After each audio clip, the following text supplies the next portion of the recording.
What's up, good people? How are y'all doing? Talk to me. Let me know you're out there. Let me know where you're coming from. Tell me something. I have been so excited all day to come and hang out with y'all. We have all kinds of goodness that's going to be taking place tonight. Some of my friends going to show up and you'll get to see us have some raw and real conversations. I'm going to share with you some letters that I've been given permission, not the whole letter. Like I can't give you all the business, but I have been given permission to share some things with you. And so I'm going to do that. Hey Courtney, I see you. I think that's Brianka. I like that. Welcome, welcome. Happy 1 year. I'm so excited. And Courtney, you have been on this journey with me. So, shout out to all of you who have read the book. If you hadn't read the book, it's okay because you still got time to read the book. Not tonight, but you still got time to read the book. And you're still going to get all kinds of nuggets. So, make sure you got your journals, your phone, your notepad, because there are some things that we're going to talk about. And once we drop that nugget, I can't promise you that I'm going to remember to go back and say it again, because sometimes it just flows like that.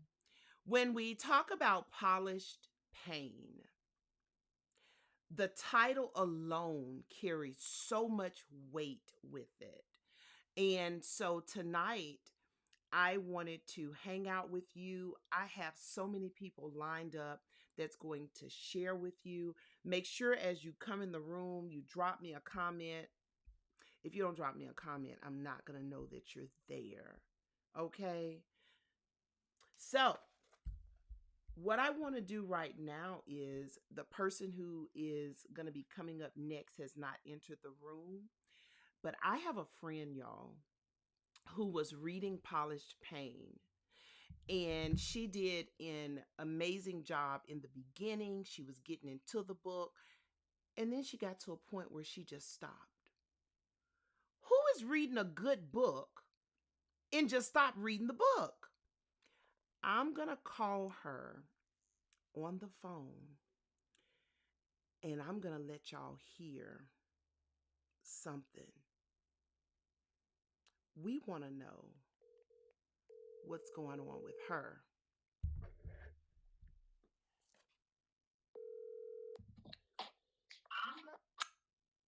Hello. Hey, Hey, what you up to? girl, watching this podcast. So, you are the friend that I was telling the people about.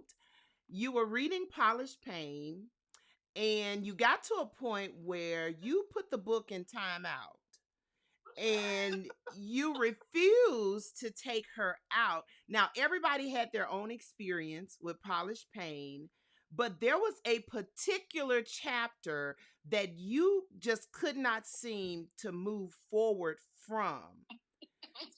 I'm telling all your business tonight Oh, because we gonna be raw and real. So many times we are on this journey called life, and we think we can't be honest, and we can't be honest with everybody, but we think we can't be honest because people are gonna judge us. And I think when you get to a certain age and stage, people expect you to have it all together all the time. But this chapter, it tore you up a little bit, right? it did. Yes, Okay, yes. so I want you to share with the people a little bit about this particular chapter, the name of the chapter, and then just give us a quick overview of what got you stuck in the chapter. For those of you that are live, can you give me a thumbs up and let me know that you can hear her clearly? Because I want to make sure, that you get all this goodness today. All right. So tell the people. Tell the people. Okay, so the chapter that got me, stuck was chapter 4, sit in it. Oh, sit in it. Even after I could not stand to hear anybody say the words, sit in it. What? No, it wasn't good. It wasn't good. Because sit in it made me feel seen, revealed. Like it made me look at areas in my life that I thought I had closed the door on, brushed under the rug, threw out the window. But it made me stop and look at those areas that I thought were hidden or were gone, and they were not. They were still there. I just learned to work around them. So you know I want to dig all up in that. I want to just dig in it. Sometimes on this journey of polishing our pain, we're not polishing our pain because we're bad people. We're polishing our pain oftentimes because what am I gonna do with this? It hurts. So I want to do whatever I can as soon as I can to move past it. And sometimes that means brushing it under the rug, whatever rug that is.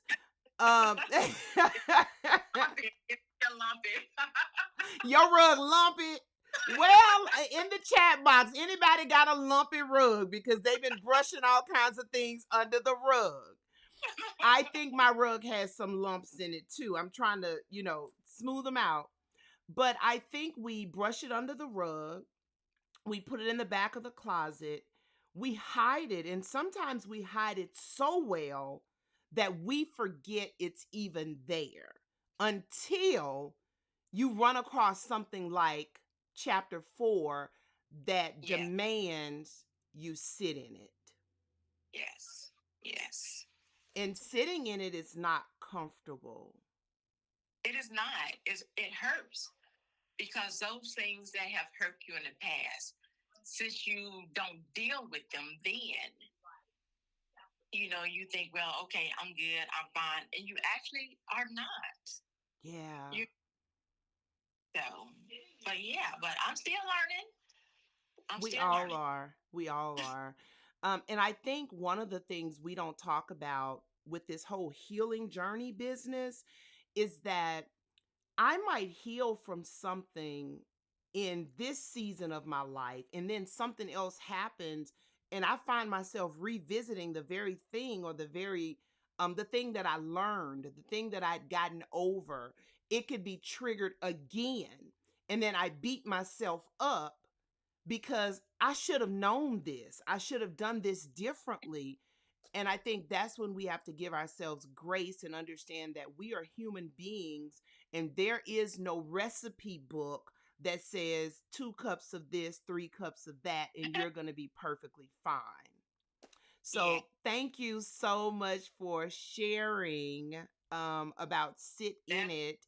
If there was anything that you could share with someone who is stuck in that same space, and it doesn't mean that you got it all together at this point. It just means that you have words of wisdom that you want to share with somebody else. What would you say? If you're like me, and sitting in your own emotions, unfamiliar, give yourself some grace. Start with one moment of honesty. One breath, one seat, one moment. You don't have to solve it all in one day or one time, but you can choose to run from it or face it. That's good. So face it. That's good. That's good. Because the sooner we face it, the more we're able to go through whatever it is we need to feel, because we cannot process it if we continue to stuff it. So thank you so much for sharing with us. I appreciate you. And let's continue the journey. Oh, definitely. Definitely. And congratulations to you on your 1 year with Polished Paint. Thank you. Have a good one. Bye-bye. So there you have it. There you have it. And that's straight out of chapter 4. Sit in it. Emotions, sometimes we avoid them because we're not taught to honor the emotion. We're taught that if you cry, you're weak. We're taught that if you're strong, we need to be able to, go ahead and move forward from that. And that's not true. That's not true. So, your first tip is, no matter how difficult it is, even if you need to break it down, go ahead and sit in it. Go ahead and sit in it. All right. Our first person is here. Kiva, I don't see you. Can you hear me?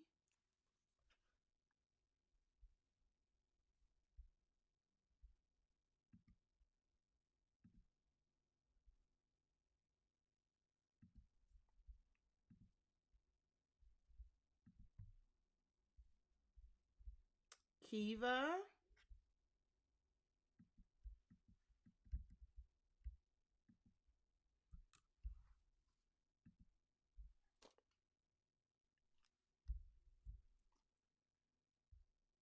That would be just like technology to start cutting up. But you're going to get this interview today.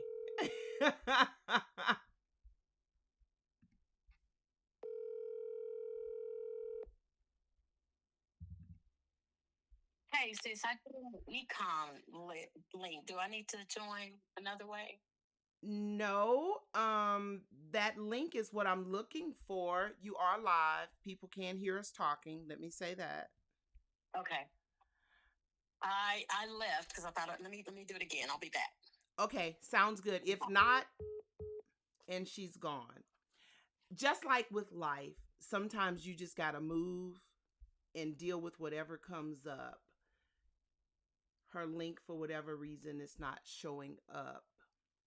So I want to move on while she's trying to log in. I want those of you in the chat to tell me. There she is. Hello. I'm here. Yes, you are. Let me tell you, we were going to get this interview done, even if I had to call you on the phone and they didn't get to see your beautiful face. Well, did you tell them what happened and how my misunderstanding? I didn't tell them, but I think I need to tell them. Okay. Let me tell y'all something. Kiva is my good friend. Kiva is an amazing therapist, and Oops. we often catch up via text, okay? Because we're both very busy. That's a whole nother Yes. conversation. Yes. And I reached out to Kiva to say, hey, girl, I need to talk to you for Polished Payne's first birthday. We're going to do a whole marathon, whole 9 yards. Let me tell y'all something. I sent Kiva the information last night, to log in, and she said, Late last it night. wasn't that late. It was after 10, honey, because I was like, oh no. And she said, interview? I thought we were just going to be catching up. So she did the honors of, yeah, still going I ahead. wouldn't miss only for you, my dear. I'm All right. happy to be here and happy birthday. Congratulations. I'm very proud of you. Um, Go get the book, everybody. Go get it. Go get it. Yes, It's your yes, commercial right yes, here. yes. If you don't have the book, go get it. I'm going to give you a question. Okay. And y'all, this is on the spot. She don't even know what I'm about to ask her. At all. At all. But I we didn't even are know I couldn't being, blur my background either. You just got me all out here raggedy, but I'm that's here okay. for you. Okay. That's because you love me. I do. So we're being raw and real. And you Okay. can take this question any way you want to take it. I know that you serve a lot of women.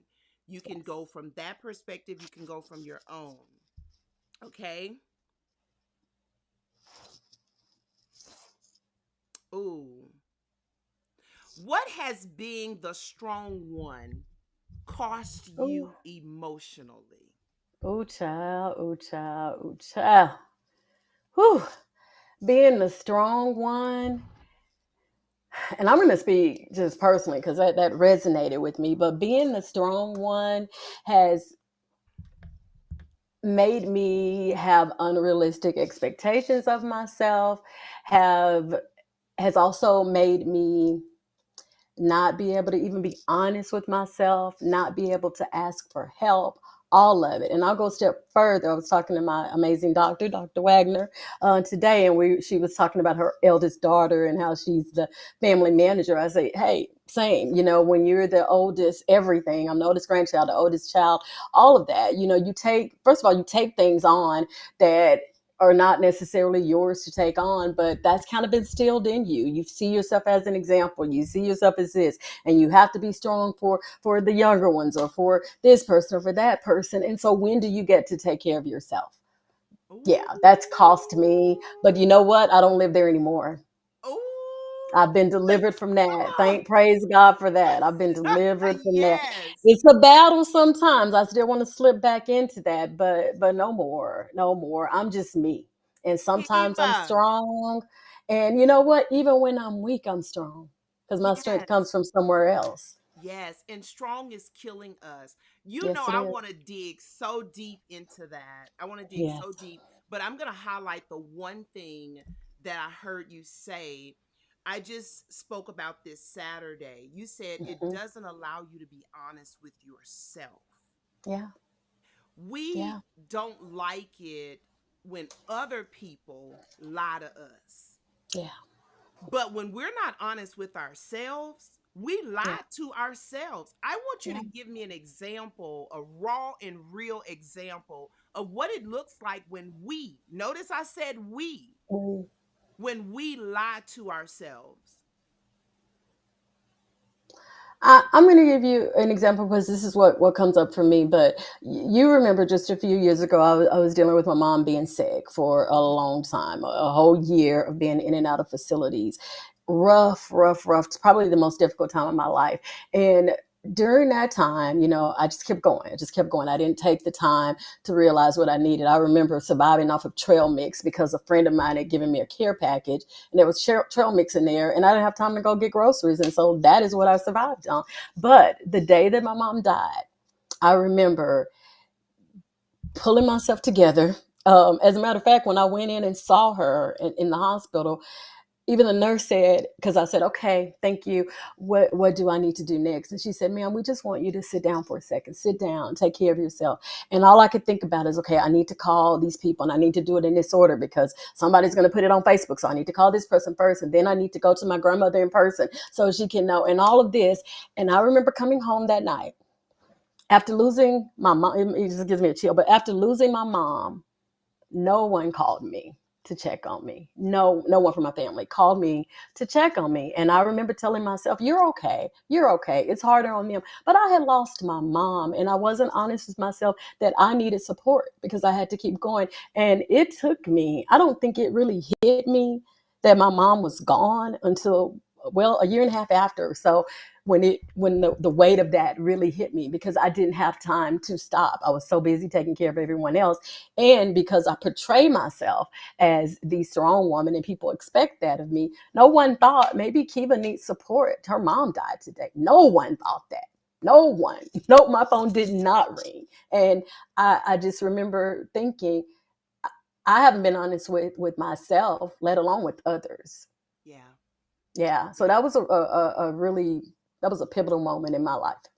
Ooh, that's Yeah. so rich. It's so Yeah. rich on so many levels because we put ourselves sometimes in this position and of taking care of all the things for everybody, Yeah. and then we're drowning. And when Drowning. you look like you Literally. got it together, you're doing the Yeah. best you can Yeah. to keep it together. I've been there, Kiva, Yeah. where nobody checked on me because Linda's Yeah. okay. And Right. it does not feel good. No. I shouldn't be raggedy for you to come and say, you good? Yeah. And I mean, genuinely check on you. And the Yeah. expectation oftentimes is if you're not falling apart, Yeah. then you're good. On the outside. On the Because I outside, was falling apart on the inside, but polished and shined up to appear to be okay, you know? yeah. Yeah, Thank you so much, you're Kiva. welcome. I appreciate you. You know that I love you to pieces. Yeah. And I'm going to let you go because my next person is up and ready. In the chat box, let's Congratulations. show Kiva some love for being Go raw get the and book. Go yes, get the go book. get the book. Go get the book. I appreciate Thank you. I you. love you. And we need to do lunch soon. Girl, we got to make it happen. All Seriously. right. Love you, honey. Bye bye. Bye. In the chat box, I need you all to talk to me. I need you to give me feedback. I need to know if that resonated with you. I need to know if you've ever found yourself in the position where you needed to be taken care of, or you lied to yourself. You said maybe I'm not tired when you really are tired, when you kept going, when you know you needed to stop. It's a lie. When we polish our truth, and we can't tell ourselves half the truth because that's still a lie. So the question was surrounding what do we do when we are the strong one? What is it costing us? And I give you that question, and you don't have to answer it in the chat box. But I need you to answer that question for yourself. Write it down on your notepad. And in your quiet time, I want you to ask yourself, what does it cost me to show up all the time as the strong one? What does it cost? Is it costing me joy? Is it costing me peace? Who assigned you the title, the strong one? Who told you you were the strong one? And there's a quote that I use. I don't want you to be strong. I want you to be human. I don't want you to be strong. I want you to be human. Because when you are human, you allow yourself to feel, you allow yourself to cry, you allow yourself to break down. There are individuals that I have had the joy of supporting, and they've gone through a very difficult loss in their life. And they didn't allow themselves to cry because they told themselves if they cried, they were weak. I came tonight to give you permission to be human. And if that means you need to cry, if that means you need to scream, if that means you need to unplug, if that means you need to disconnect, if that means you need to connect, if that means you need to laugh until you cry, I give you permission to do that. Sometimes we don't know what we need because we have polished so well that even we are disconnected from what we need. And if that is you, I want you to find time, make time in your schedule to disconnect and sit with yourself and ask yourself the hard questions. What do I need in this season of my life, especially if you've had a loss? And a loss is not always death of an actual loved one. Okay, sometimes it's the loss of a job. There's all kinds of losses. It could be the loss of a relationship. Whatever that loss is, I need you to honor it. Sometimes it's the loss of ourselves.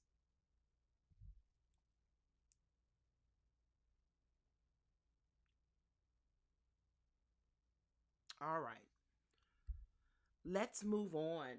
I want to read you something that was sent to me by someone who read Polished Pain. And she wanted to share some of the things that were aha moments for her. She said,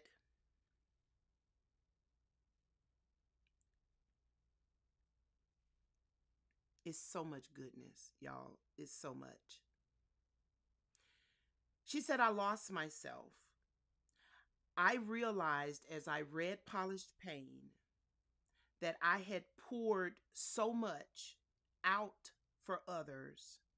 I had sacrificed so much of my time, so much of my energy, that I'd lost the very dreams that I had for my own life. I lost my finances, and I actually put my very life on hold to take care of everyone else.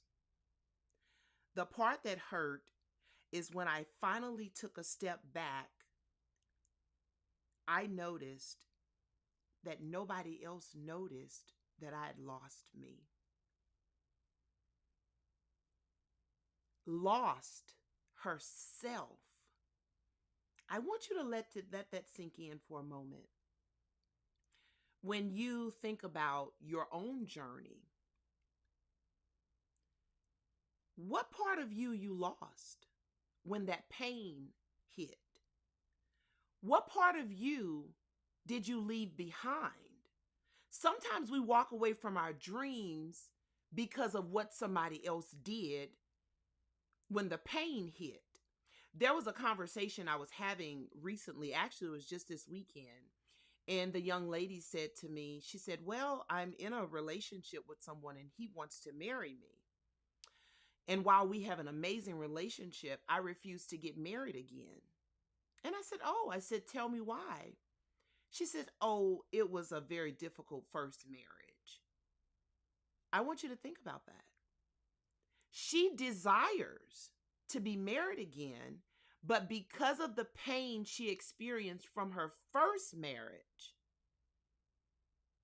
she will not re-enter into that covenant relationship because of past pain. My entire identity. Wow. My entire identity. Y'all, we got a caller coming through. Well, hello. You know I'm gonna be here. Hello, Danny. How are you? Hello. Am I online You already? are live. The people can hear all Oh, your business. okay. Let me go ahead and put it on. Let me put on my face. No, we want the raw and real tonight. We Hey, want the you raw know and that's what real you're gonna tonight. get. That's what you're gonna. I just got out of session, so you are special if I come on air after session because After you know how that therapy is. session. Oh So yeah. Danny is also a therapist. We did have another person who wasn't a therapist before Danny. However, Uh she huh. her computer died or something. So we're gonna give Come her on now. grace and an opportunity later to maybe catch up. But we moving on. This train is He, moving on. he always sends a ram in the bush, Yeah, don't come on, round. Danny, you he? Yeah. wrote in when we were talking about Uh huh. losing yourself and how sometimes you can go through pain and you give up parts of you. Now this person gonna come calling in the midst of me and Danny having a In the conversation. midst. Let me tell you, people don't do right, y'all. They just Okay? won't. They won't. They won't. They won't. They won't. They won't do right. So, Mm-hmm. Danny, this is my question for you. You Mm-hmm. work mainly with men, right? I do. I do. I do. Let me tell you, I'm gonna speak for all the sisters. Y'all be Speak. stressing us out And sometimes. you know what, Linda? I was thinking today, and y'all be stressing my guys. You know what it sounds like? It sounds like we need to have a polished pain Battle of the We Sexes live event, spring 2026. and I want to bring the messages we carry into that conversation as well. That is Come one of Danny's books. I will have you to on, know come the on, come on. messages we carry. Oh, that I'm would be gonna give you a phenomenal. question, Danny. Yes, I'm gonna please. because we want to hear from you. We want to hear from a male today. Mhm, I'm gonna tell you that there was a man who was reading Polished Pain, and mhm. I was talking about the women and how it's helping the women. And he said to me, Polished Pain also impacts men. He got Come me on, together real quick. So come I'm on. going to ask you a question, and I'm going Mhm. to allow you to answer it because I know that you are real raw and real when you want to be. When I want to be. When you want to be. Mhm, When you look at men, and I know we're mhm, being general here, what parts of men do you find are usually seen as they're tired? They're tired. mm. That's And that's a good one. and they don't rest long enough to fix whatever that space is. Mhm, And oftentimes the tiredness is coming, and I don't mean tired like physical tiredness. mhm, The tiredness may mhm. be coming from pain that has been polished. Right, right. You know, Linda, I really like that question because it feels like I've been working with that question all week with guys. One of the things I'm noticing is guys tend to go inward when they're not being heard or seen in the way that they feel like they need to be seen or heard. And one of the things that I do find, Linda, is sometimes we just don't have the communication tools.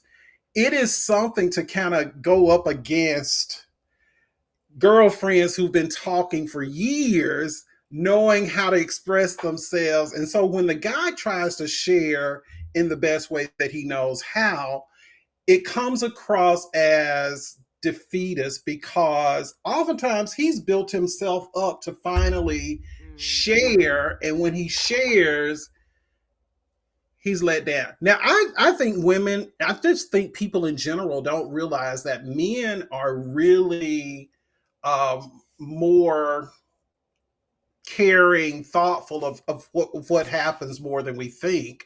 We want to conquer. We want to know that we've done good, and when we don't do good, it hurts us. So you asked but wait a minute. that. Wait a minute. Go Now ahead. I got something. I got something right there. So Oh, did go I ahead. hear you say? Are you saying that men struggle with being rejected Mm-hmm, probably as much as women struggle with being mm-hmm, rejected? Is that what I kind mm-hmm. of hear you saying without saying it? You know what I feel though, Linda? I feel like you guys say it, and they have this idea that Mhm. it should be understood that I'm trying my best. I put my best foot forward. You should know this is. I don't normally do this, but I'm doing this for you. And so when you amped yourself up like that, Linda, and you really looking like, I want my praise, I want my praise, And and then you we get a don't praise you. I do think that there's a huge disconnect when it comes to communication. exactly. Um, and I think sometimes even when we try to communicate, Danny, you Mhm. brothers don't meet us halfway. And I don't make an excuse of this, but part of my job is to teach language, to teach words, to teach empathy, to teach compassion, to teach romance. I mean, like the little things, I'm always baffled. I'm like, bro, you don't know how to do that. I didn't say it for the world. I didn't say it. That's good Right. to know. Sisters, talk to me in the chat box because I know y'all got some thoughts I about want to this. hear what y'all got to say. Come This on. is real good. So, sis, if you got a brother and he not communicating, y'all need to get Danny number and Come hit on. Danny up and Mhm. get them connected. I think this Mm. is real good. I think it's real Oh good yeah. What other ways do you think polished pain show up in men? Oh, as men, we've been taught from the early beginnings that we have to show up together, put together. We got to be strong. We got to take care of things. And I think our first thing to go to is just trying to busy ourselves. And when we busy ourselves, we think that we really are being available to our families and we're supporting our families. But I often tell the guys sometimes, I say, did Susan ask you for that, that extra overtime to pay for this? I love Susan all the time, though. But we're doing things that are not asked of us because that's the only way we see ourselves providing and supporting is by doing. Mm, And sometimes we talk about presence. Do you know how to be present and stay? It's not always about saying anything, but do you know how to have presence with your partner? ooh, So that's one of the things. Like we do a lot of communication kinds of things here. that's so good right there. So Yeah. presence and be Yes. present, not just Hmm. physically present, Hmm. but actually be present. And someone shared in the comments that they have Hmm. two male friends that recently communicated that they struggle with feeling rejected and not good enough. Hmm. And not good enough. Hmm. And I'll be honest, not me, but Imagine that. we being raw and real. Let me We're tell you, raw real. We go together. We get uh, this thing on. but I do think sometimes we be sister girl in it, and Hmm. we come across very cutthroat ish, Hmm. and Hmm. sometimes that I could definitely see where that would cause our male counterparts to Hmm. polish their pain because we're Exactly. not being as sensitive. And I think that goes both ways. It does. It Keita was does. talking earlier about being the strong one and Hmm. how people see us. And I think Hmm. sometimes people, even when you're the female, but you're the strong one, Hmm.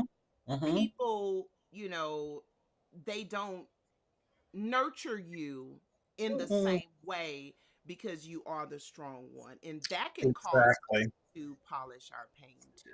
I want to piggyback off of that. I was thinking about like some of the sessions that I do, and one question that I ask all the time because the guys will tell me everything that they do, how they take care of everybody, where they work, and all of that. And I say, so who takes care of you? Who Mm. sees you? Who recognizes when you need a break? Who recognizes when you really would love to have your favorite meal, but you don't always articulate that? Who is that person who knows you the best? And you know what I hear? Nobody. Nobody. And that Ooh. saddens me. It saddens me because like you said, I don't necessarily put it on the partner because oftentimes we just have not been given the language or the tools To to communicate. articulate feelings and what makes me happy. I was working with someone the other day, and I was just like, now he really pressing my bag of tools because He need I, all the tools. I was just like, I don't know if I'm gonna get anything from this session. But I think the one thing that broke through is sharing how he really felt and feeling safe. Let me tell y'all this. Sometimes you can be in a good, healthy relationship and not feel safe. Again, we've learned how to polish what the relationship is supposed to look like through our trips, through our going on dates. And then Wow. y'all mean as the devil to each other. Y'all say some ugly things to each other. Okay, Danny, I'm about to call you out, Come on. but We gonna do our show. We gonna do that. we're going to get together. We This is are. your question for your notebook that I Okay. want you to take away. Not you, Danny. I want Okay. the listeners to take away when you're in your quiet time. Ask yourself, who is that person who Mm, holds me accountable for taking care of me.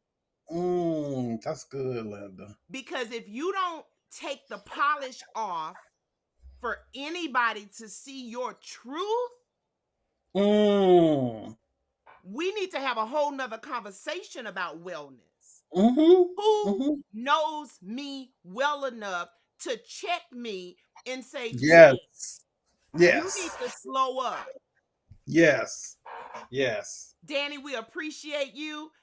I I love love that. you, and Love you I'm right kicking you out. back. Bye. Bye. Come on in the room, Rasha. Hey, okay. I can't see Yeah, you. you. Hold on a second. How about now? I still don't see you. I don't see your face. However, you've muted yourself, so I can't see or hear you. Okay, how about now? Are Cannot we see good? you. I cannot. Now I can see you. All right. Thank you, Katie. Okay. All Okay. right. All right. Thank you for being here. Thank you. I see you, Nitra. What's up? We're having all kinds of great conversation about polished pain, what it looks like. We talked about the strong one and how sometimes we show up as strong and we're not taken care of. And sometimes our men, one of the things Danny just said is you can be in a relationship that looks real good and you consider it to be healthy, but you don't feel seen, you don't feel safe. Right. So we're gonna jump in. I know that you read Polished Pain. I know that Polished Pain made you put the kickstand down quite a few times.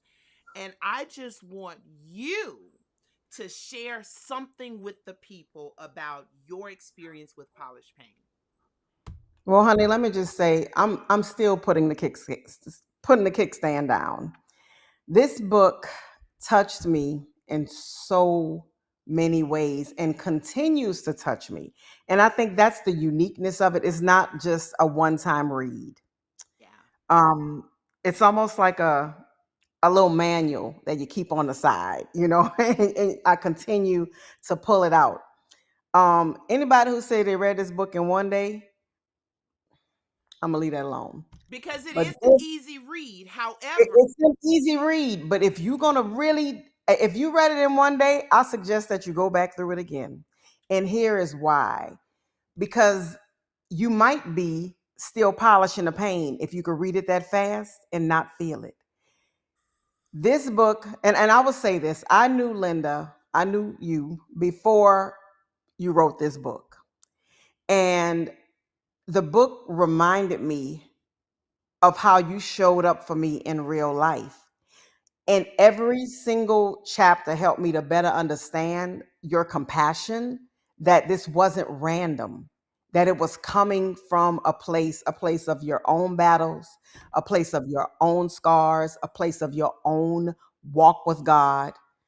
And like I said, this book, just even just with the first paragraph, I had to just stop and spin around for a second, because you tell the truth unapologetically without hiding behind big words. And I think one of the things that I really love about it is the simplicity. All right. And what I learned about it, because sometimes you could even hide from your pain because pain is sometimes a badge of shame. But through reading this book, I learned that pain can shape a person without, and you don't have to let it define you. yes. And again, it mirrored not just my journey, but everybody else who I've talked to who've read it. And we have very different paths, very different lives, but we all saw little mirrors, little pieces of our journey, in your strength that you showed and your losses, and most of all in the steady way that you push forward. So it just made me think about my own wounds that I was carrying, the ones that I learned to carry quietly. And I want to say that the one of the greatest lessons I learned is that healing is not about forgetting. And it's not. It's not. It's not. It's not about forgetting, but also, and we say it all the time, but I don't think we truly understand what we say when we say healing is a journey. Like, I'm an adventurist. Mm-hmm. And when I'm out having an adventure in nature, I am having the best time of my life. That's a part of my healing journey. That's It right. doesn't, I don't have to get to a place where I no longer feel the pain, the grief, the stress, the weight before I can live this life. Because me going out there and enjoying life is a part of me healing. And I think That's we have to accept that, particularly as faith believers, because even that part, I think we polish some of what we feel, a lot of what we feel, because we have to show up and be blessed and highly favored. Well, hmm. I'm hurting. Listen, if we take the clue, even when Jesus was hanging on the cross, okay, he wasn't polishing it. He said, my God, why have you forsaken me? Yeah, Like he showed that, you yeah, know what I'm saying? And so, and there's so much, I don't care who wrote a book, I'm going to line it up and see if it lines up biblically. And I can truly say that this book is biblically sound as well. You know, and there was some very specific lessons that I learned in this, and one of them was to acknowledge my pain, recognize and admit it, almost like Jesus admit it instead of suppressing it. that's good. So it starts with being honest about how you feel and doing that thing that's at the end of every chapter. Sit Sit in in it. Girl, I got too much to do. I don't have time to sit in it. I got to keep going. Come on now. I got time to sit in this. it. Yes. How about this? You don't have time not to sit in it Yes. because you're going to pay for it on the back end. Yes, that's So the it's best to cost. sit in it, accept it for what it is, Yes. and make the resolve to get up and then move on. And Yes. it's like, you know, that sitting in it, it allows yourself, it allows you to feel the full weight of the pain. And you know, you kind of have to, you resist the urge to distract yourself from that fast movement, moving quickly. You know, sitting with your emotions helps you to process them That's good. That's good. I fully, have you to give know. you a raw and real question. I have to give you Hmm. a raw and real question. Give Put it you to on the me. spot. Hmm. Come with it. Oh, they're all so good that I wrote. Mm. If your strength could talk, what would it confess? If your strength, because we applaud strength, we want you to be strong and we want to be like people who are strong, but we don't understand the cost that people pay to show up strong. If your strength could give a confession to us, what would it say? I believe that my strengths confession would be in a question, in the form of a question to me, to say, why did you use me like that? Ooh. Why did you? I was real, but you used me to, to like a facade, Mm. okay, to suppress your emotions and to delay your healing. Oh, that's so good. You know, so that was one of the things. It's like reject the polishing. One Mm. of the things I learned, avoid masking my pain with the facade of strength. Being strong. Don't take strength and do that to it. Strength is a beautiful thing. You know what? I realize be strong enough to sit in it. That takes Ooh. strength because when you don't, you delay your healing. And you pay the price. So I want to ask everyone, whether you're here right now or you watch the replay, I want you to write this and I want you to spend some time in asking yourself the strength that I have shown on this journey. When I was hurting, instead of embracing that pain, I showed strength. And I'm going to give you a quick example of what it looks like. You have a breakup, and that breakup almost breaks you. But when you talk to your girlfriends, you say things like, his loss, because you're strong. What would your strength confess if it could speak? I want you to sit in that in your quiet time. Rasha, thank you so much. My next person is here. We appreciate you for being on the journey and be well. Thank you so much. I appreciate that. Thank you for having me. And I'm going to leave you with this. Understand that the healing, that journey is messy sometimes, Yes. but it's worth it. Stay in it, sit in it, and you'll be better on the other side. Yes. Thank you. I appreciate you. All Bye. right.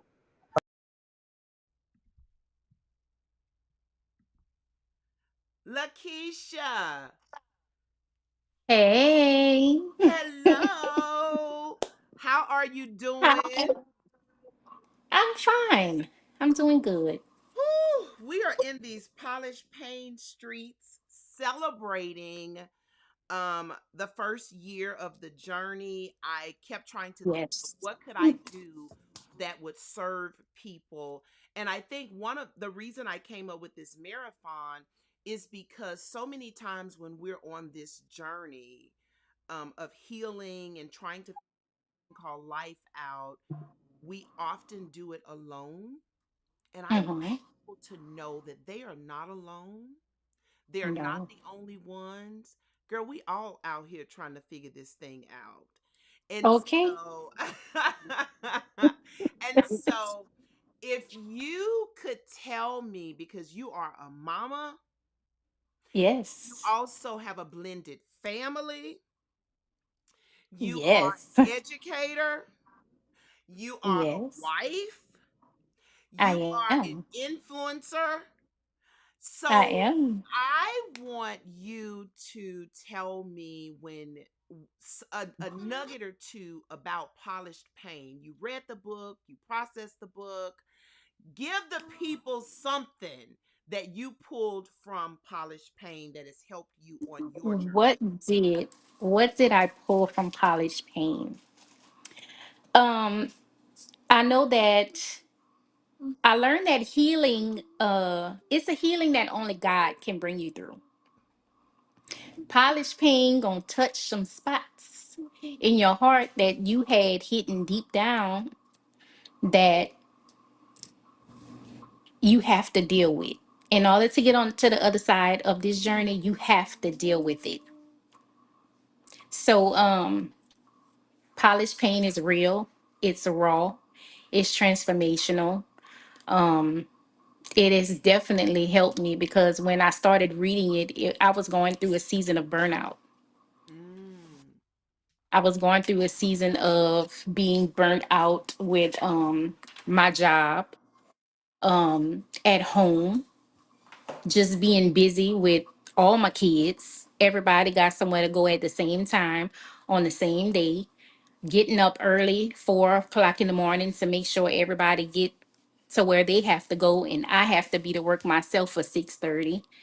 Coming home, cooking, managing this, and I'm not getting to bed until 11, 12 o'clock at night, and have to get up and redo it four All o'clock over in the the morning. next morning. All over the next.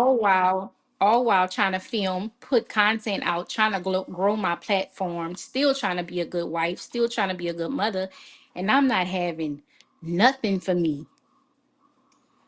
Good. So, and I'm polishing it like, okay, I got this. I'm superwoman, and I'm really not. Ooh, say that right. That last little part. I'm really not. And, I'm not. and we have to be honest with ourselves and acknowledge that. You said Yeah. something very early in the conversation. You said there are some places that are uncovered that only God can heal. And I Mm-hmm. want to add to that and say that even God needs us to be honest about Mm-hmm. those places, because if we're going to God and we're praying prayers that are dishonest prayers, and we're not Mm-hmm. being honest and saying, God, I'm hurting right here. What my cousin did when I was 7 or Yeah. 12, or what my friend down the street did when I was 20, that still hurt. If we're not honest, God then can't heal what you don't reveal. say it again. God cannot reveal what you do. God cannot heal what you don't reveal. Yes, He can't. yes, You we can't have be to. honest with him about it, then it's not gonna work. You Yes, still gonna struggle. it is not going to work. And sometimes I think we're praying prayers and we're wondering why the prayers are not being answered. And some Mm-hmm. of it might be because we're not being completely honest about it. Yeah. Especially Yeah. when we go to God and we're telling God about everybody else and what they did and what they're doing and how they're making me feel. Some of it is Mm-hmm. not that they're making me feel that way. Some of it is they're triggering something deeper inside of me, and that's my Right. own feeling. And I talked about that in the book, particularly about my ex-husband and my divorce. I talked about Mm-hmm. how I blamed him, and I'm not saying that he was right for the infidelity, but what I am Right. saying is some of the pain and the hurt that I felt wasn't just about him. It was about Right. stuff that I had been carrying that I had only polished and not genuinely dealt with. So I Mm-hmm. agree with that wholeheartedly. I have a Yeah. question for you before we wrap up. Yes.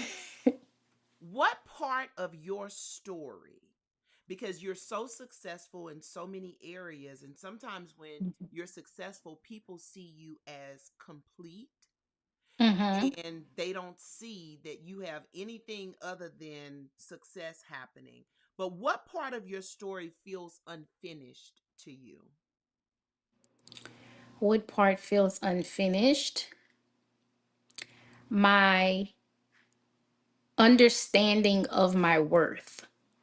Mm, you know I You want to dig in there.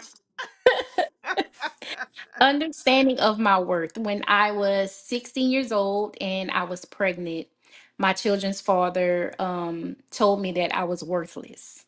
Mm, And that piece, that word stuck with me until now. I'm still dealing with that. And I've been praying about, the word curses and stuff. And right now, as I have my following, so many women around the world tell me how I inspired them. One lady told me today that I helped her talk her through off the edge of, wow. doing something to herself. And that's big. And I'm like, God, like little old worthless me Wow. can And I do want to that. bring clarity to this, Lakeisha. I want to bring clarity.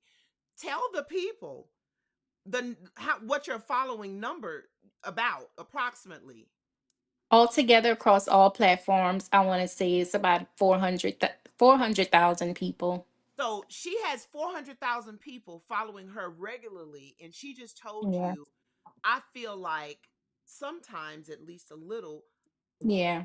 I'm not I'm worth. not worthy to do this. Like, Yes. why God chose me to do this? I'm not worthy to do it. So I'm still battling that. And that goes back to the I am good enough. You're not the Hmm. only one battling. We've given it fancy terms like imposter syndrome. But the Yeah. truth of the matter is, we all have a part of us and a part of our story that we feel is unfinished. So the question Yeah. I have for those of you listening is, identify what part of your story still feels unfinished, incomplete? Because when Yeah. you spend time there, you will begin to work on that part, and that too is a part of your healing journey. Lakeisha, I appreciate you. Thank you Oh, for thank you. carving out time from your family and all the things you're Mhm. juggling to spend some time with us tonight. I You're pray that welcome. God continues to elevate you as you impact the world in a way that shines a light. Thank you. Thank you. Have a good one. Bye, y'all too. Bye. All right, good people. Y'all need to talk to me in the comments. Let me know what's going on. Let me know how you're doing. We are already 1 hour in the marathon. Where did the hour go? How you feeling about it? What are your thoughts so far? Talk to me. I'm looking for you.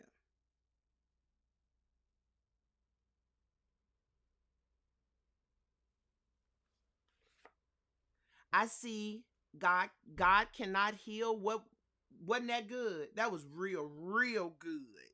God cannot heal what we do not reveal. Y'all, the next one is here. How do you follow Lakeisha? I will make sure that I drop her information on the screen. Uh, hello. I can't see your face. Hello. I can't see your face. And now she's gone. She's gone.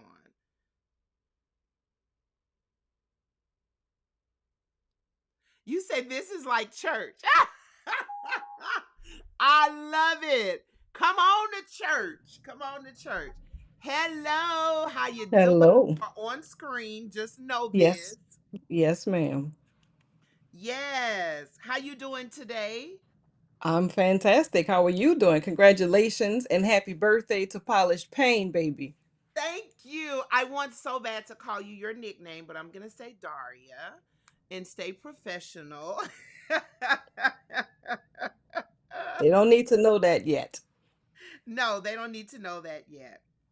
All right. Well, let's get into it. Let's get into it. Let's We do it. have been talking about all kinds of things. Somebody just dropped in the chat and said this is like church.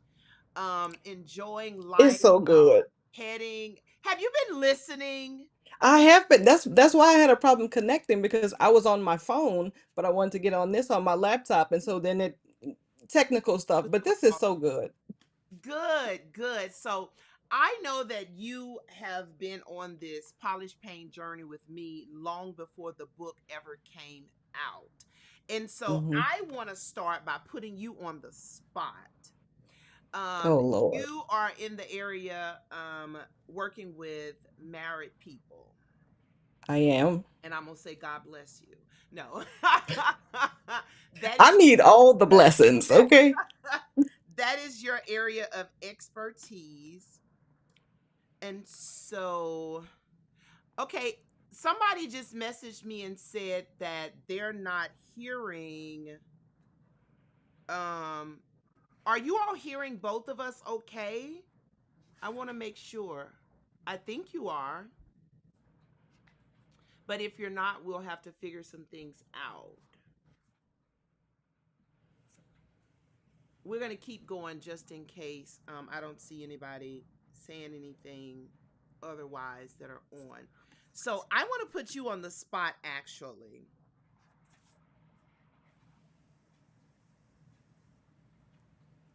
What pain do you think we often normalize because it feels familiar? Ooh, And you that's can a make good it one. personal if you want. I'm not going to put you on the spot and have you You go. did already. I did. Yeah, so Okay. the first one that comes to mind is this hustle, this grind culture. Speak on it. Yeah, I mean, I love what your book says because normally when we in the therapy space, people talk about burnout, burnout, and it's like I'm doing too much. But and that's true.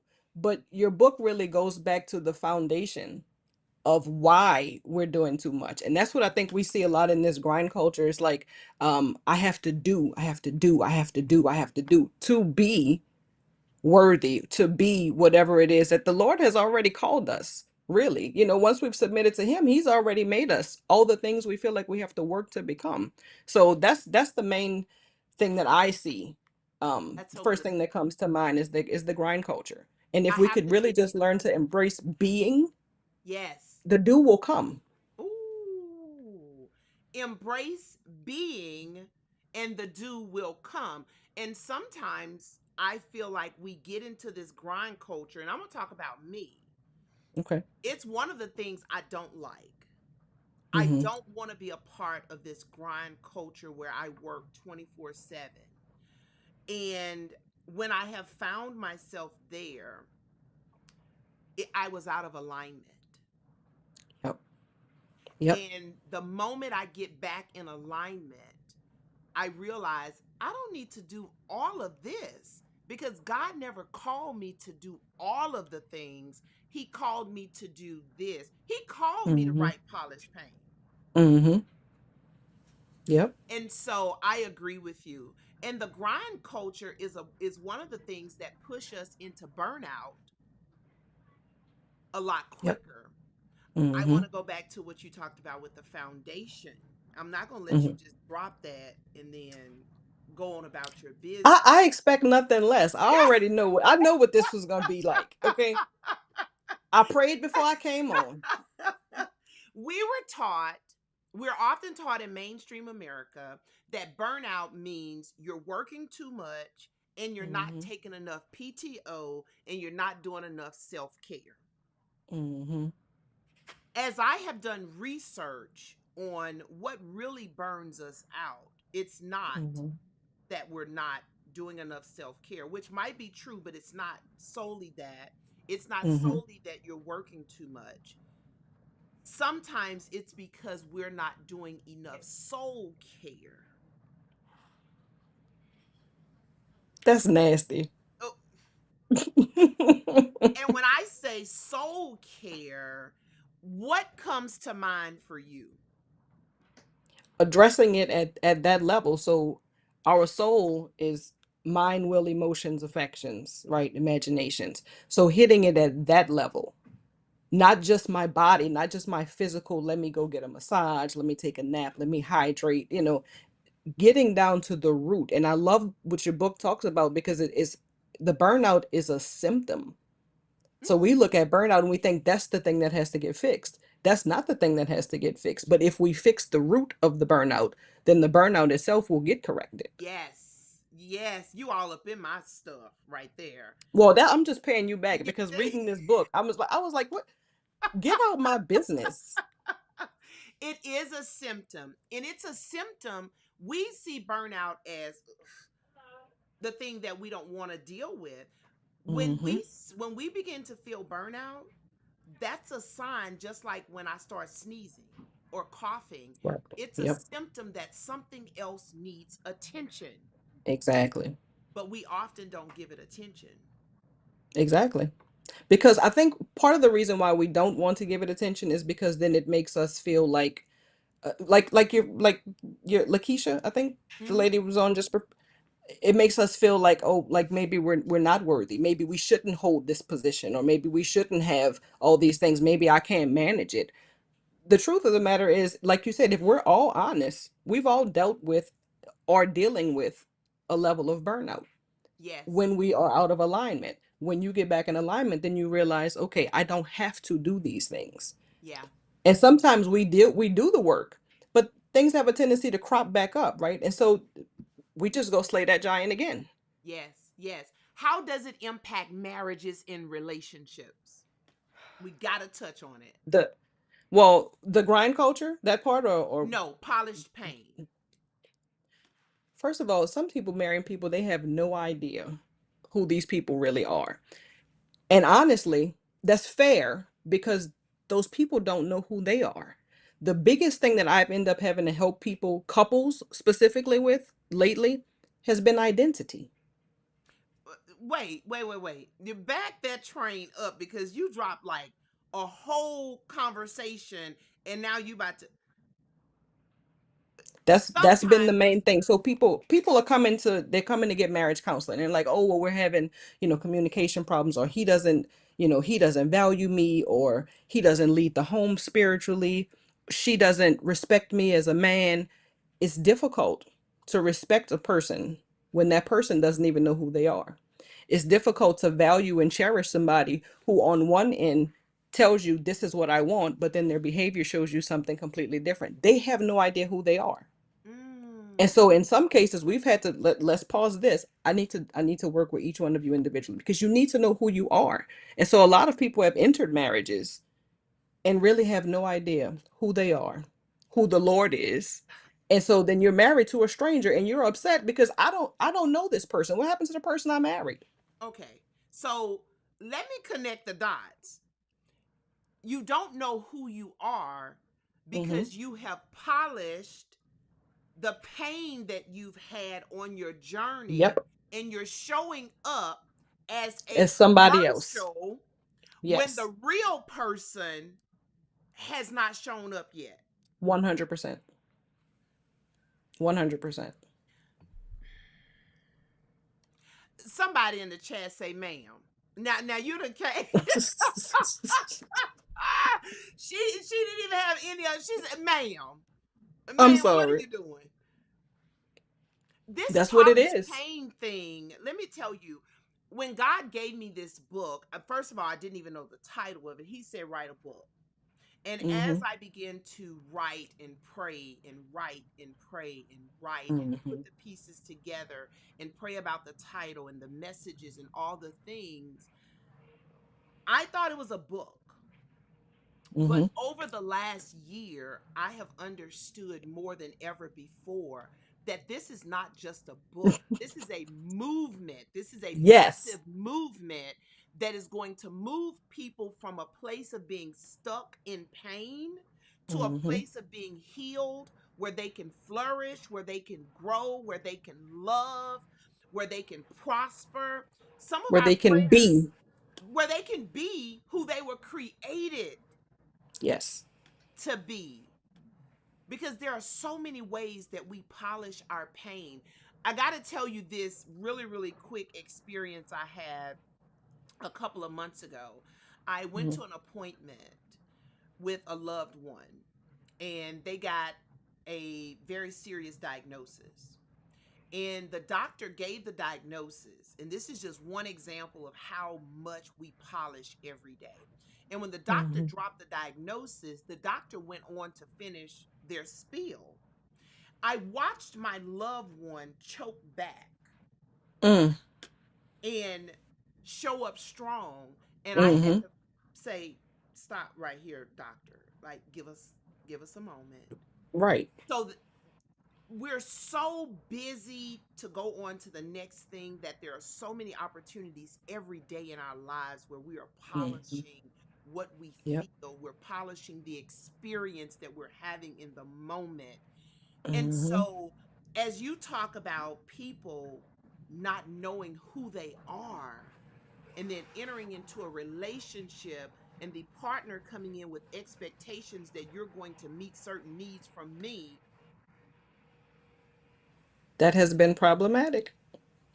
And it's been problematic for a couple of reasons. Number one, because that person, most of the time, we're not communicating what it is that the expectation is, because we're really not even sure that this is what I expect. I just know I have a need that maybe I haven't even identified because I've been polishing the pain, right? So I didn't identify this is a need that I have, but I expect you to fill it.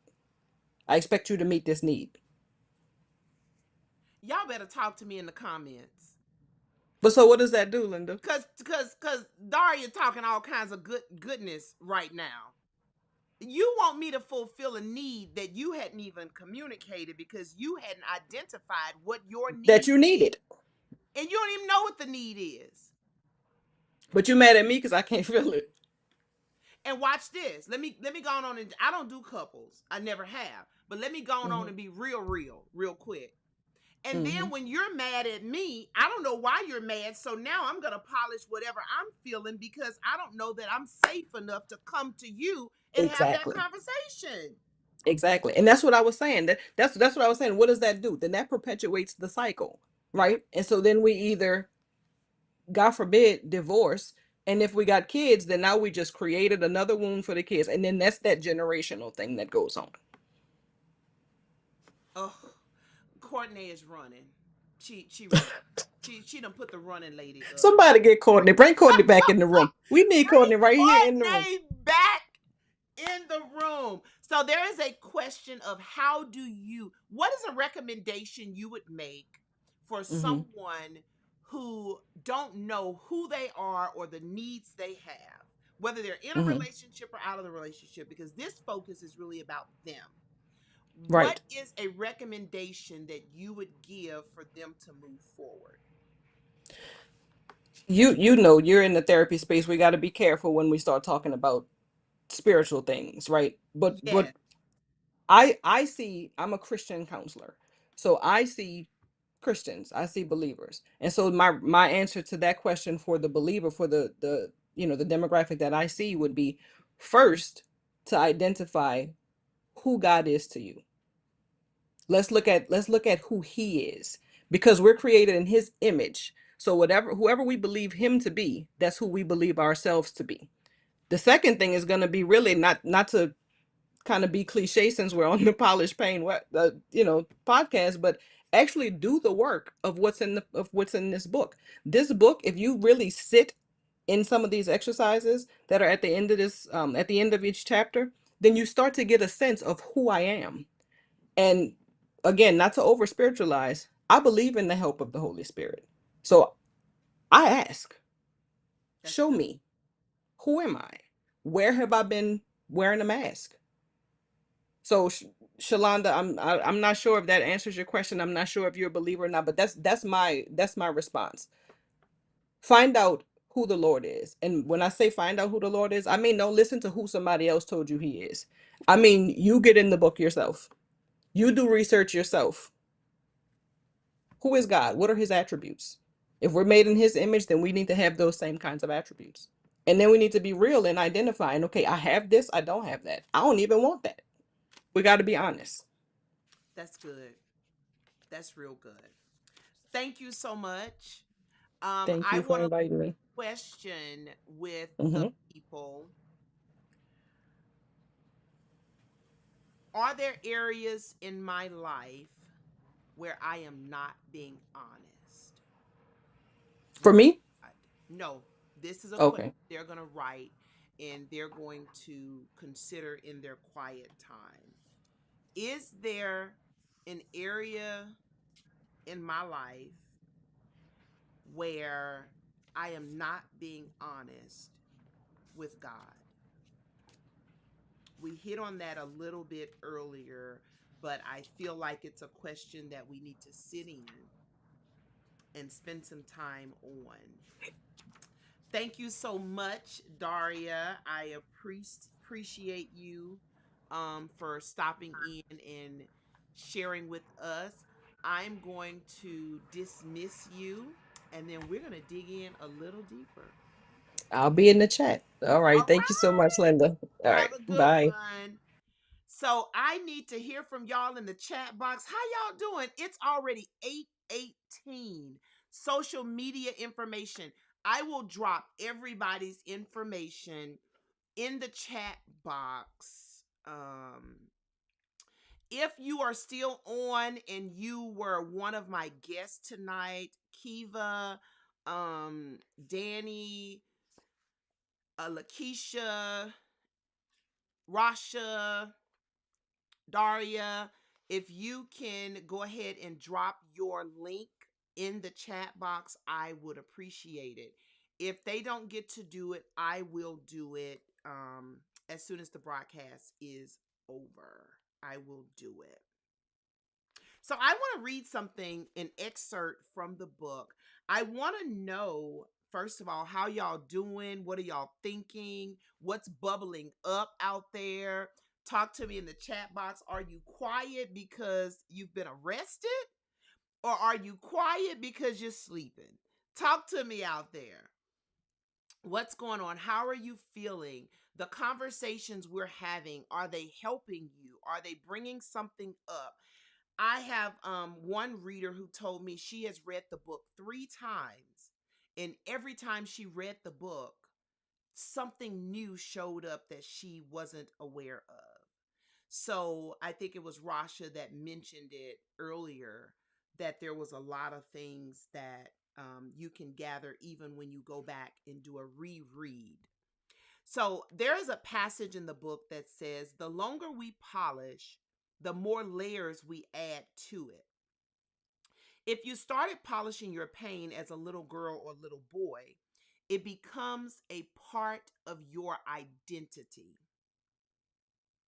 It becomes so ingrained in who you are that you start to believe it's healthy. You think, this is who I am. This is how it's always been. This is how I survive. But the truth is, you couldn't be further from it. When we've spent our entire life suffering, stuffing, and polishing pain, you don't even realize how much of yourself you've buried. The more you polish, the more layers you pile on. And when you think about that, layers and layers, there's a question that has come up so many times when I've been doing therapy with people. They say, well, Lynda, how long do you think I'll need therapy? 3 months? 6 sessions?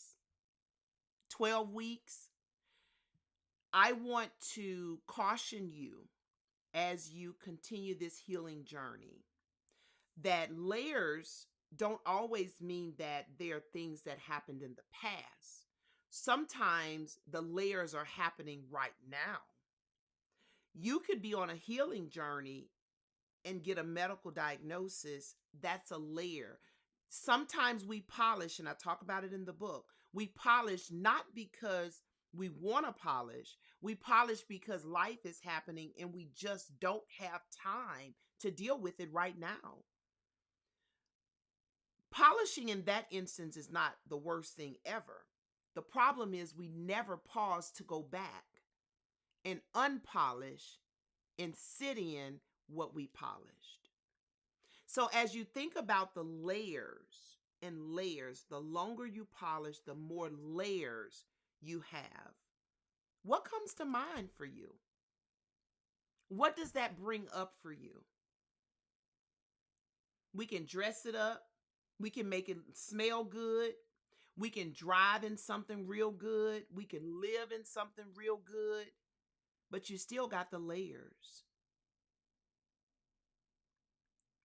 I see your brother. Y'all, that's my little brother in the chat box talking to me. Yes. We don't want to polish. We don't want to polish. Shalonda started earlier, she put something in the chat about facing it when somebody was talking earlier. We have to face whatever that thing is that almost broke us.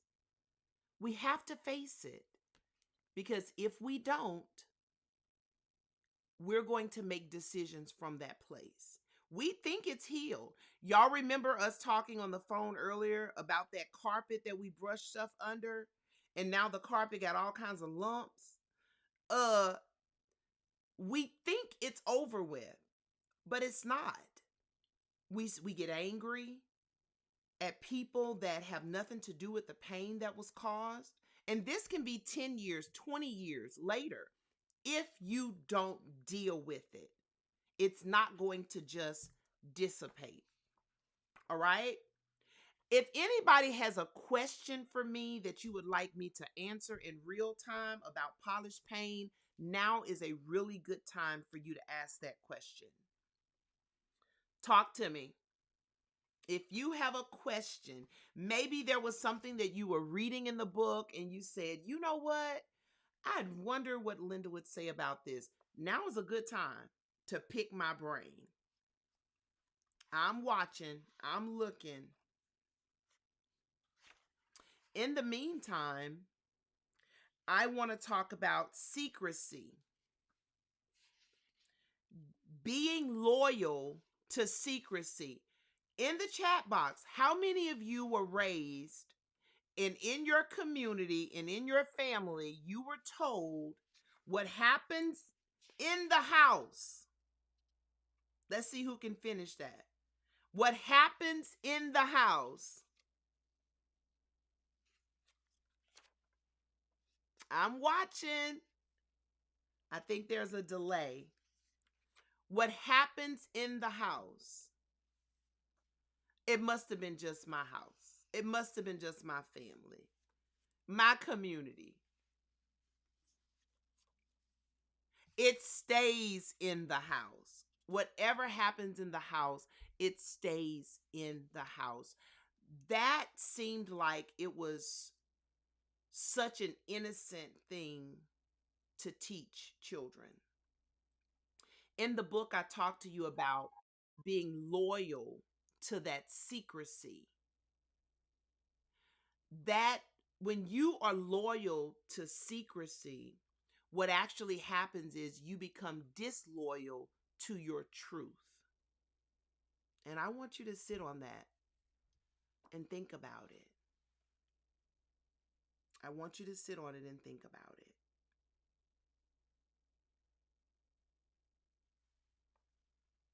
When I am loyal to secrecy, I am disloyal to my truth. If something in the house hurt me, but I am loyal to keeping the secret, I can't tell anybody and get help because I can't tell the secret. Sometimes that still impacts us as adults. I think it was Kiva that said sometimes we don't even ask for help when we need it. Some of that is because we've been taught not to ask. When you are loyal to secrecy, you are disloyal to your truth. Any questions? Kiva say, don't be telling our business. Don't be telling our business. Loyal to secrecy, you are disloyal Renee, to your truth. Any turn question? me off. Turn me down on whatever other device you got me playing on. I have to turn it off. I turned it off. I turned it off. There we go. I How are you doing, Sarah? am, like I'm right here on the screen already, huh? Yeah. Um, Oh, all I'm like, I got you. All your business is already out. There ain't no okay. backstage today. Well, it is on. Okay. Yeah. Yes, yes. So tell Yeah. the people what you do. I thought it was really important to include you in this conversation. Tell the people what you do.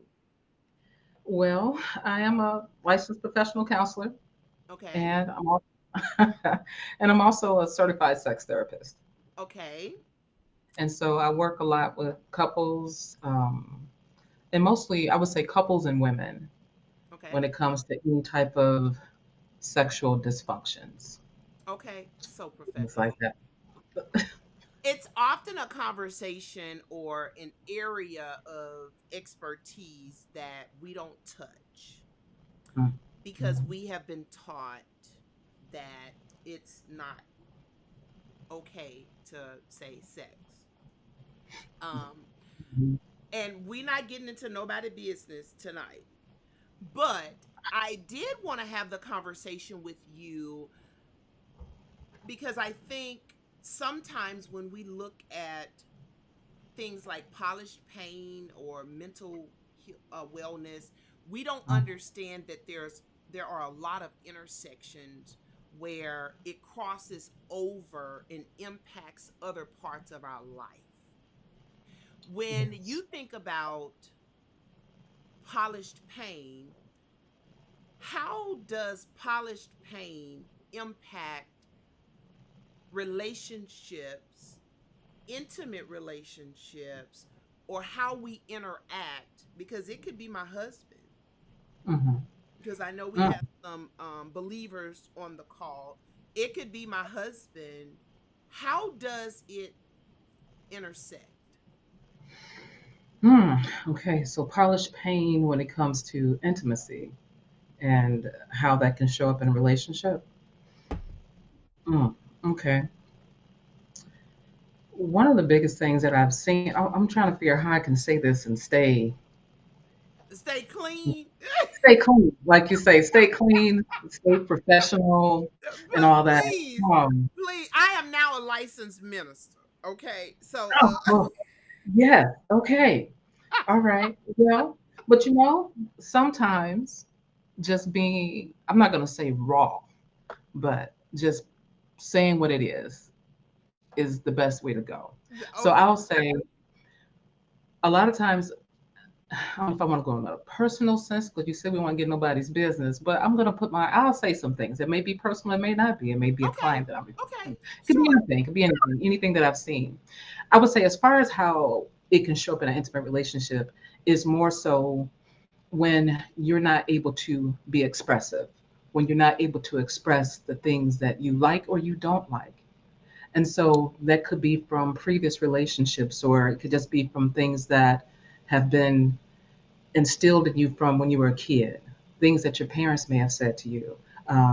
If there was a sex talk at such a young age, and how does affection even show up in the household? So you can carry those things over. So once you do get into a relationship, some of those things stay.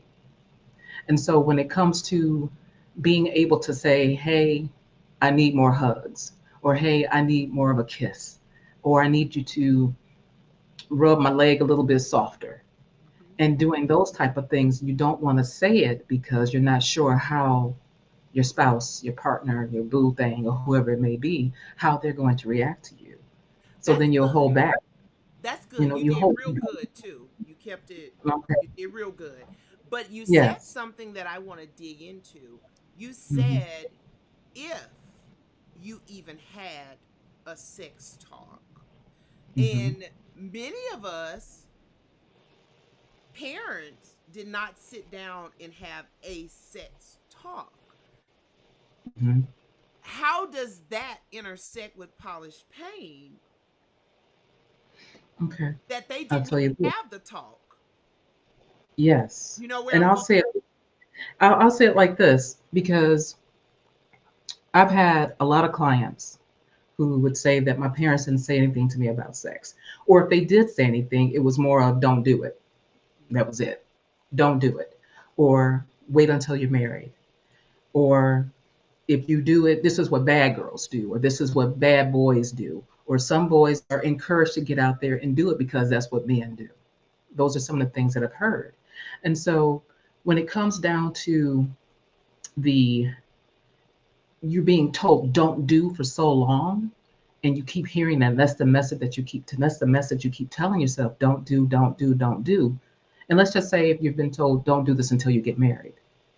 Okay. So you've been told don't do, don't do, don't do. And then when you get to the point of saying I do, then you can't, Mm, because all those things have been instilled in you. And then it makes it even more difficult because you don't know what you want, or even know what to even ask for.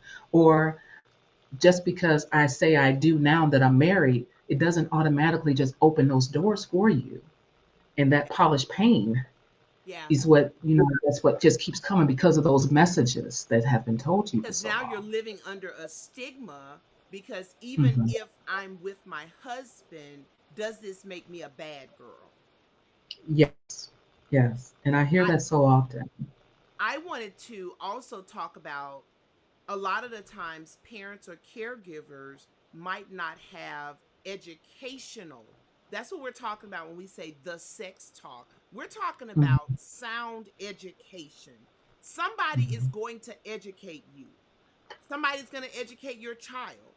And Yeah, oftentimes it's someone who you don't want to educate them right. because they've not been educated.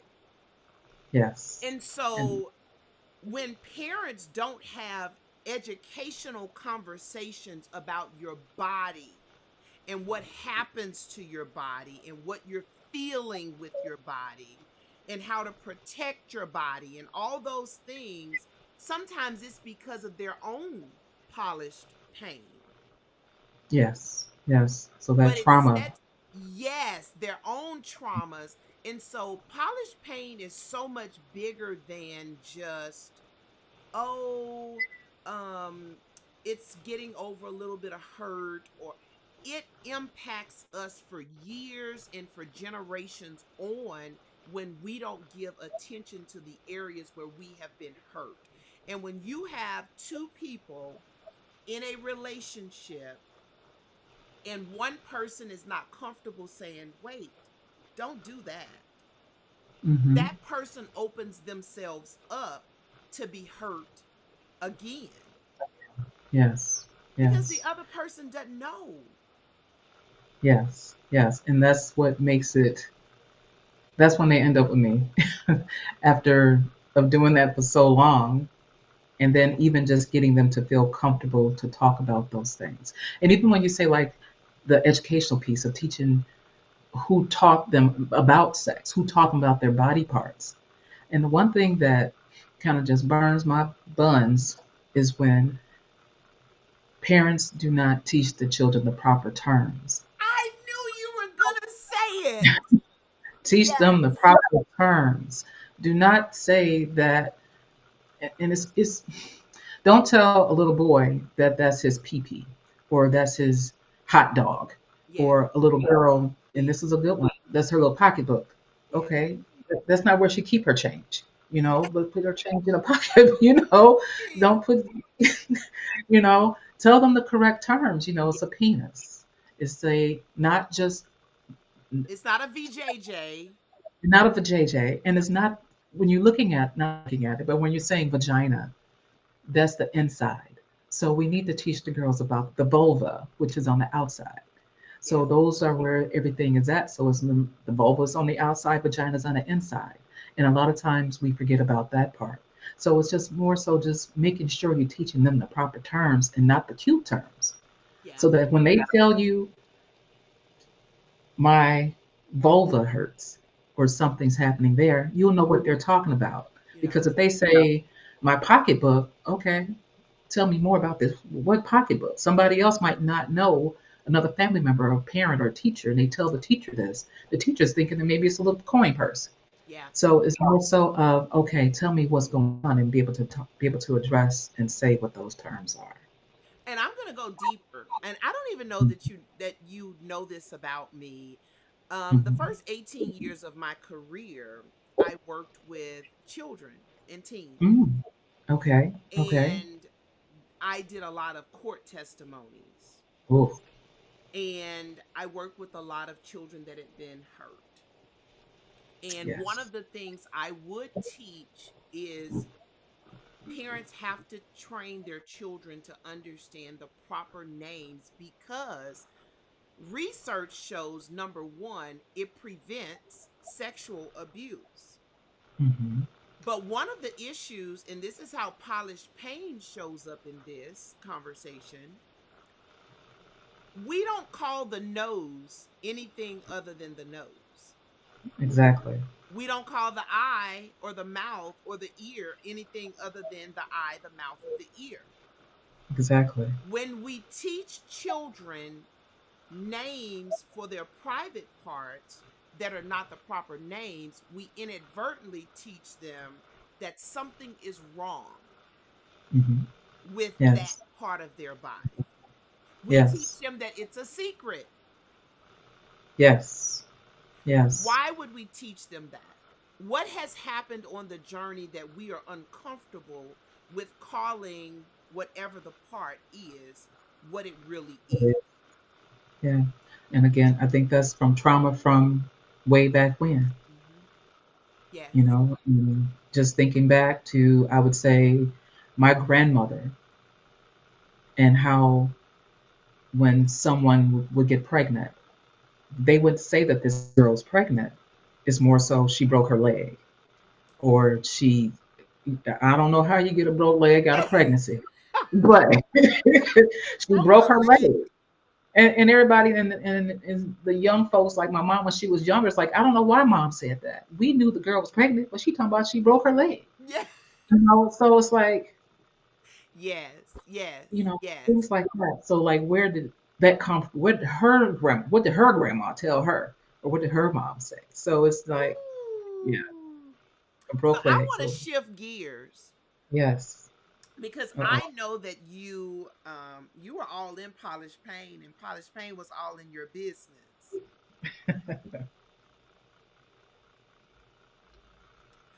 What parts, and you can answer this personally or professionally, I'll give you that Okay. out. What parts are often of us, we often are tired in ways that rest won't fix it? Oh, okay. Say that again. Say it What again. parts of us, what parts of you, I'll say, Okay. All right. do you experience tiredness, but even if you rest, it will not fix that tiredness? Mm. Okay. Let me think. Oh, yeah, you got to put your thinking hat on tonight. Oh yeah, I got this one part, this one part. Okay. So if I'm understanding it, and I'm going to use myself as a personal, I'm just going to use me because I'm thinking, what part of me It's tired, is tired? Hmm. but rest alone. Is You not going know, to we're help. on this big trip now. Just get you Mhm. some rest. Get you some Get you rest. some rest. I would say for me, is more of, hmm, I don't know if this is a good one. Well, it's probably what it is. Just being, I'm a procrastinator. Mm. So I'm also creative in a sense too. But the thing, I saw the eye roll there. So Can I it's see like it? just a little bit. So with my creativity, I know that there's things that I want to do with it, but I get in my own way. It's that self doubt. Mm. So with that, being just not being sure of myself, and even though I can sit back and take all the sleep I need, but that self doubt is still there. Oh, that's So yes, that self doubt, that fear, and all those things is what gets in the way. And so good. yeah, so that's yeah, I can go to sleep for I don't know how many hours a night. That's still there. That's And so so, yeah, that's so that's good. the one thing to think of. And that's why when we talk about Polished Pain and burnout, Mhm. we cannot use PTO and self-care to fix the Mhm. things that are burning us out, Yes. because it's deeper than that a lot of the times. We Mhm. got to deal with Mhm. those things that are deeper than just I need rest. Yes. Yes. And just even thinking on that a little bit more, I'm like, okay, now you got me going down a spiral here. So it's like, okay, self doubt, fear. What is that fear? It's like the fear of being, the fear of being seen. Mm. And So I got that's the you one out here thing. tonight on And that. you got me out here tonight. So it's that fear of being seen. I'd rather be behind the curtains, Yeah. but here I am tonight. So yeah. Yeah. And you did it for me and Polished Yes, Pain. I did. Yes, I did. I Yes, I did. appreciate it. For I those of appreciate the you invite. that's just meeting Renee for the first time, she's also a poet. So I'm gonna put you all the way out there. I ain't gonna ask you to Okay. spit nothing tonight, but she's a poet, and she's a therapist and all the things. So if you need some help, make sure you drop. That's something that I failed to tell everybody at the very beginning. Make sure that you drop your link on how people can connect with you, follow you. If they had more Yeah. questions, they wanted to get with you, make sure that you drop a link for us. If you could give someone who is preparing to be in a relationship, or they're in a relationship, um when you think about some of the a lot of the challenges that you see when you meet with couples, what would be words of wisdom that you would Mm. share with them? The one thing I would say is if you're starting out a relationship, if you're in the dating scene or anything like that, build that foundation. What does that, excuse me, what does that foundation even look like for you? If you can think of it just like a house, you need a strong foundation. So if that foundation has cracks in it, that relationship is going to fall. So that could be something as simple as knowing who you are, knowing what you want in a relationship, and work on that. Think of that foundation. What does that mean to you? And find somebody else who has the same type of material that's going into that foundation so it can be a strong house. So that's the thing. You have to be working together. Not the same kind of material. You using sheetrock. Hey, exactly. Don't you come Okay. in here with some Cause I straw want shiplap. because right, so what's gonna happen? You got cotton balls over here and it ain't gonna stand. It's not gonna stand. So That is good. That is good. Well, I appreciate you being front yes, and center. I didn't even give you a warning. yes. You came in the room and I just brought you straight to the You just center stage. yeah. I mean I couldn't even check my face out and make sure No, I'm not no, you good, good. I had already checked. I said she good, she ready. I appreciate you. We have been rocking strong yeah. since 7 o'clock in the chat box. Talk to All me. right. Let me know that you're still there. We are on our last 14 minutes. We have one more special guest who's going to be showing up. I'm thinking in any moment, but I'm going to jump in really, really quick, and I'm going to talk a little bit more about some of the stuff that Polished Pain was dropping. I appreciate you, Renee. Yes, Was ma'am. there something in the book that stuck out for you? I was reading the book, and the one I only read one chapter. I had to stop, and that's the truth because I didn't like go in order. I just flipped through the pages, and I found something that stood out, and it was the chapter about the mask, wearing the mask, and so I was like, huh, okay, let me Of see. all the chapters, Yes, because I'm like, oh, okay, what is this about? And I'm like, oh, all right, and then what is that mask that you're wearing? And so that was the only chapter I got to, and I put the book down. And I'm like, yeah, I'll have to go back and put that book up at another time and look at that again. The So, Mask of yeah, Strength. That's chapter 9 for those that are interested. Thank you, Renee. I yes, appreciate ma'am. you. Have a good Yeah, rest of the evening and be well. thank you. Hello, Naquan. You are front and center already. I need you to know this. Ciao. Naquan is Hello. just getting out of sessions, y'all. I didn't know people Yeah. be doing sessions this late. That's all I'm gonna say. Um, Not typically. Well, not typically on Wednesdays, but Okay.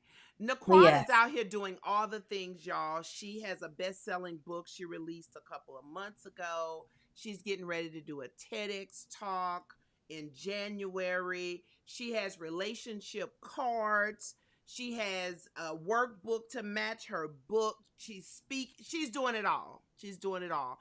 So, Naquan, I just had a therapist and sex therapist on the line. I don't know how I get you and her anywhere close to each other, but tell the people what you do, your special, your secret sauce, who you see, what you helping the people with. All righty. So, hey, y'all. My name is Naquan Lewis. I am a licensed relationship and sex therapist, speaker, author, frequent contributor to major platforms, including Essence, Cosmo, and more, on all things sex, love, and relationships. I am the owner of Intimate Connections PLLC, and I share that shame and trauma will write your story if you allow it to. And so I support through couples and individuals through my practice, through events that I host as well. And yeah. And The you, polished pain is keeping the people stuck.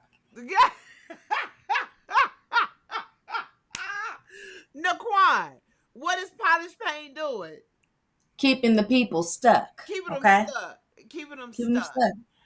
Yeah. Well, I want to talk about this shame Yes. that you Yes. work with couples on, because shame is actually something that I talk about in the book. Yeah. It is a part of pain polishing, and we sit in that shame. How does shame show up and impact our ability to love?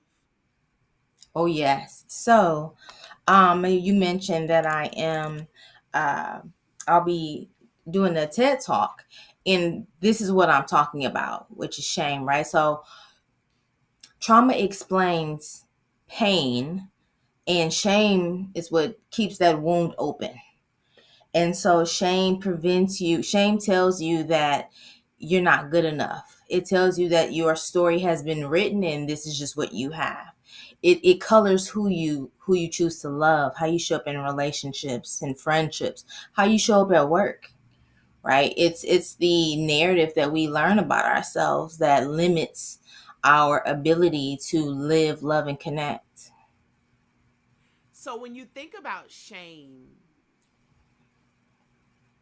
if something happened when I was 12 and I felt shame, are you telling me that as an adult woman who is now educated, who is married, who is now a mama, who is now running a business, are you telling me that that shame could still play a part in my journey, in my everyday life today? Absolutely.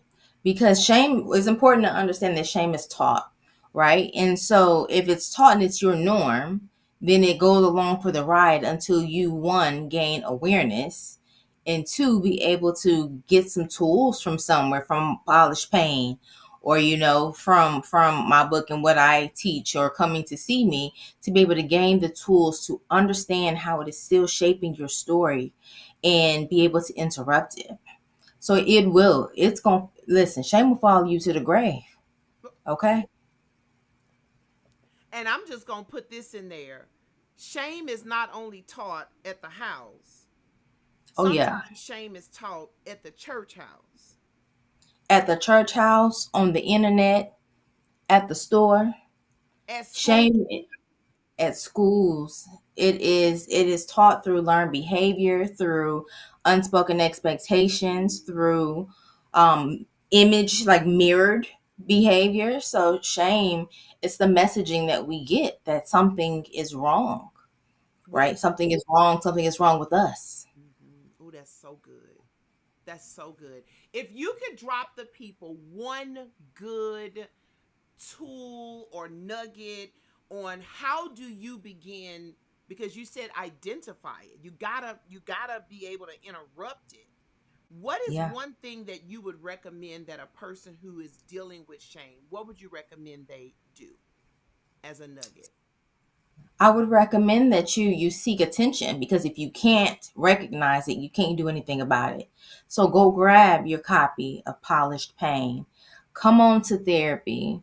Grab the How Do You Want a Relationship and Sex conversation cards, right? Have these conversations with yourself and with those that you love so that you can recognize, oh, wait a minute, this might have been my norm, but just because shame and trauma may have written the first part of my story, it doesn't have to continue. That's good. And so it's gaining the awareness and insight that a lot of us don't have, because shame colors that, trauma colors that.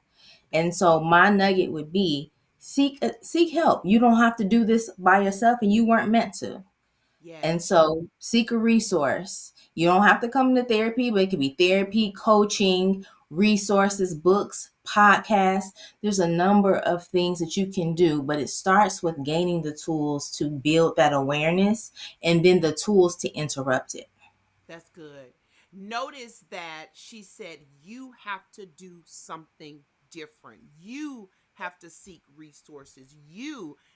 The power is inside of you to make Yes. change, to make the interruption, to pause whatever it is, to take the pen back To and take the pen back. rewrite the rest of your story.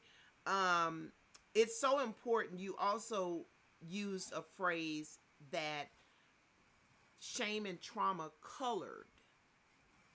Oh yeah. Yeah. Sometimes we don't see the truth because of what happened to us, but we keep seeing that thing because we have not interrupted whatever has been happening.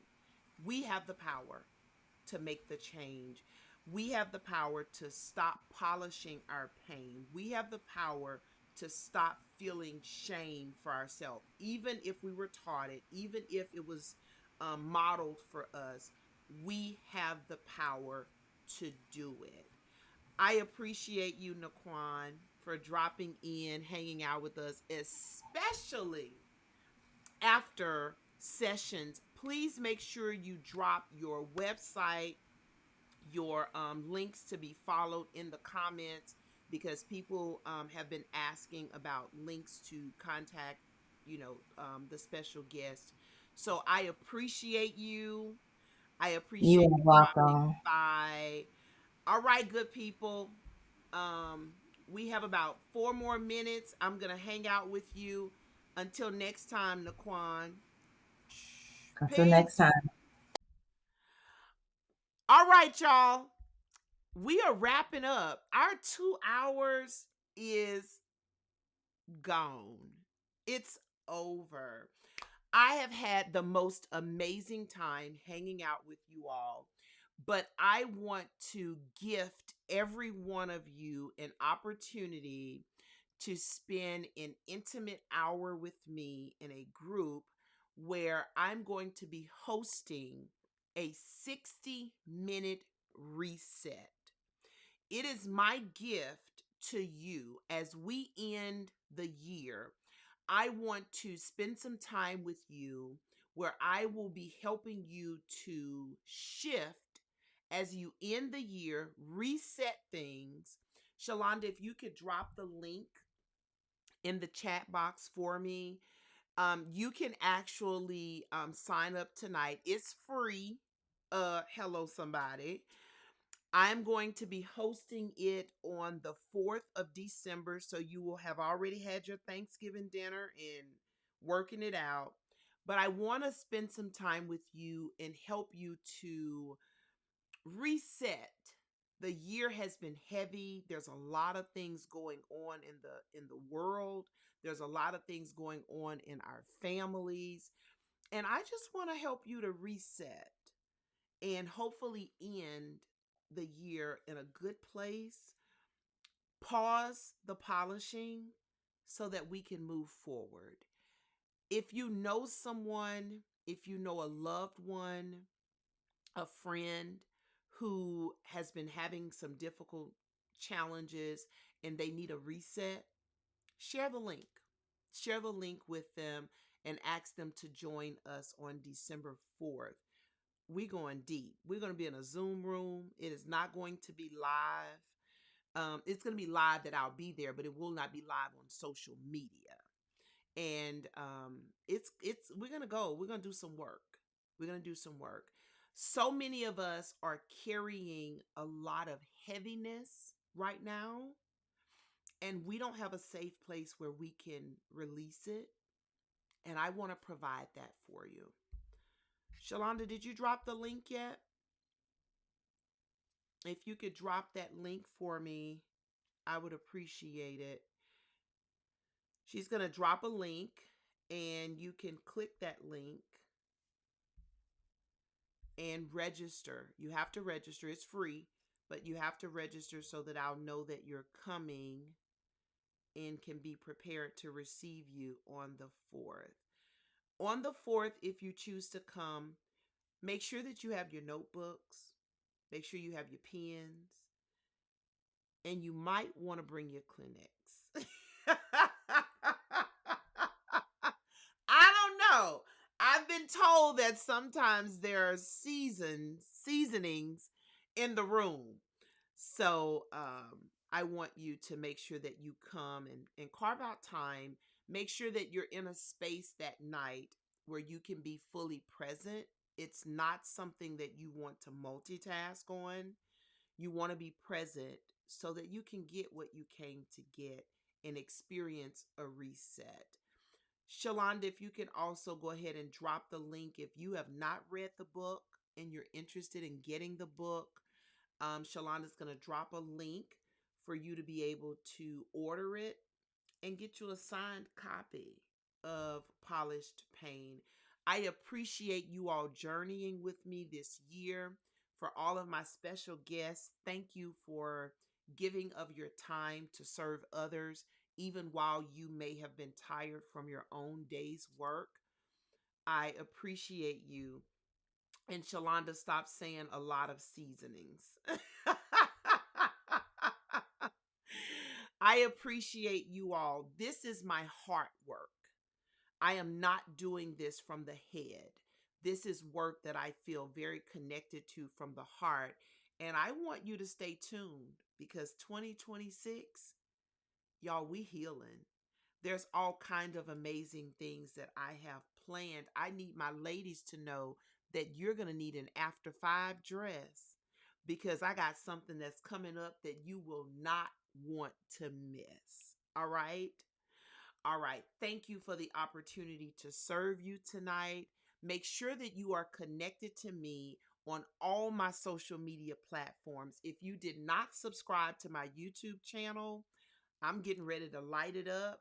So make sure that you subscribe. Go to IG and subscribe to IG and follow me. Until next time, y'all be well.